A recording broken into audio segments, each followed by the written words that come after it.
World of Warcraft, Dragonflight. We're getting lots of updates. We're getting stuff to professions. A lot of this just announced today. The alpha is out. We're going to talk about what was just announced today. Guys, this is the second video I'm making today. Don't usually do that, but this is like brand new news for those of us that play WoW.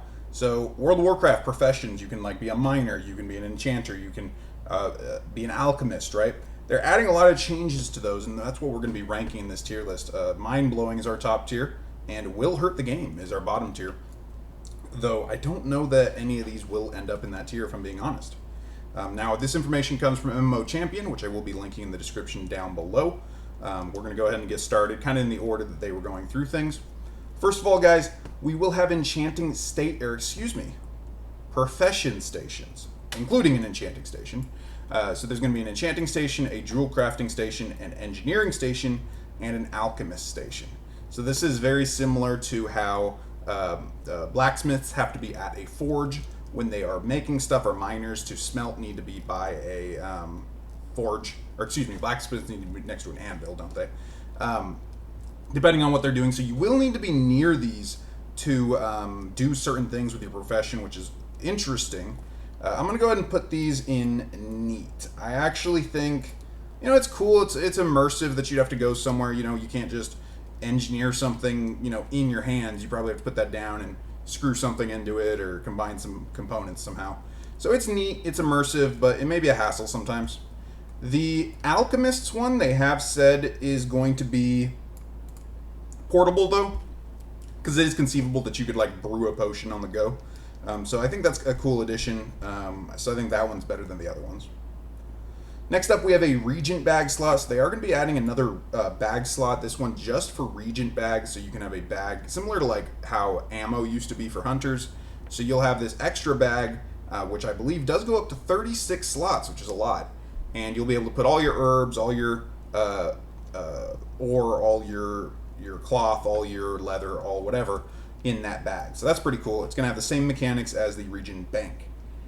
So this is going to be a can't wait for me. This would be especially cool even on alts where I have mining and herbalism, using that to just store a bunch of stuff and then eventually sell on the auction house or use for other things. So can't wait for that. We have two things here. They're going to be making some changes to stackable items, at least Shadowlands, Dragonflight stackable items. They did not say that this will be retroactive to older stuff, but they said that all regions in Shadowlands, I did it again, all regions in Dragonflight will stack to 1,000. So your ore and your leather and your herbs, those will stack to 1,000. That's mind-blowing. Mind-blowing that they actually did it. That's awesome. Going to save us so much room in our Regent bags, in our Regent banks. I know a lot of people have been filling those up in your guild bank, whatever, wherever you keep your stuff. Pretty mind-blowing. We're going to be able to keep so much more now. They also said that crafted items such as potions will now stack to 200. That's a cool addition. I suppose it probably is a lot better than just cool addition, to be honest, but it just doesn't affect me as much. I'm much more the type of person that just has a ton of random materials taking up space rather than just a bunch of random potions. But if you're a big potion seller, this is probably game-changing for you.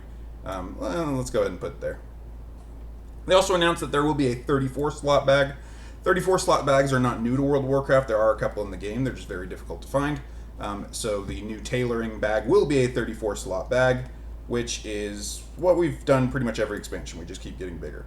I think the issue with that is you got to stop somewhere, and they have been slowing down because they, the difference between, I think between a couple of the expansions, they increased to 4 or 6 slots, and then this one's only 2. So I'd say it's neat. Prospecting, they're doing some updates to that, so it's going to be easier. You don't have to constantly hit the prospect button. I believe this is also going to be happening with disenchanting. I think that's a cool addition, being able to prospect. Prospecting is when you destroy ores like, copper ore or whatever to get the gemstones inside, so that's pretty cool. Speaking of gemstones, there's going to be 3 new slots on your character. 3 new slots on your character, 2 for gear, 1 for a tool. So let's say you're a miner, you'd be able to equip a hard hat, a backpack to carry your mining stuff, and a pickaxe or a shovel. Let's say you're a jewel crafter, you'd be able to carry this jewel crafter's tabard, and then you'd be able to carry you know, this little eyepiece to examine jewels, as well as some type of little wrench jewel thing. I don't know what that is used for. But all professions now will have some equipment that they can do.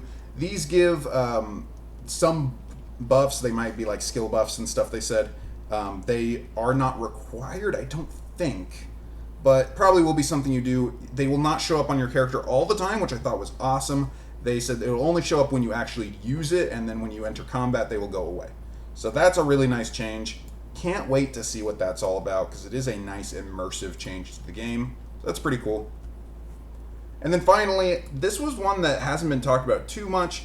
I believe its name is Artisan's Metal. So it says an invaluable regent with myriad uses, including for recrafting Dragon Isle's crafted equipment. So let's say you craft up a piece of armor, you don't like how it came out, you don't like the secondary stats on it, you can use this along with the original piece of armor and recraft it, and you can have an extra go at trying to get what you want. So that's pretty big. That's going to be huge. I think that's probably going to be, I don't know, how will it affect prices? There may be less stuff on the auction house because people are just recraft until they get the good ones. So it might actually lower prices of good armor. Not sure. I'm going to go ahead and say game changing. I think it is pretty cool because, you know, if you're looking for a certain type of armor or a certain set of stats on that armor, there you go. That's it, guys. For professions specifically, this is what we know so far. Again, this is from the the Dragonflight Alpha. So yeah, MMO Champion down below. Check that out. If you guys like tier list stuff like this, like, comment, subscribe, all that good stuff. But either way, I do appreciate you watching this far. Thank you for viewing. And this has been the guy who makes random tier lists. And I'm signing off.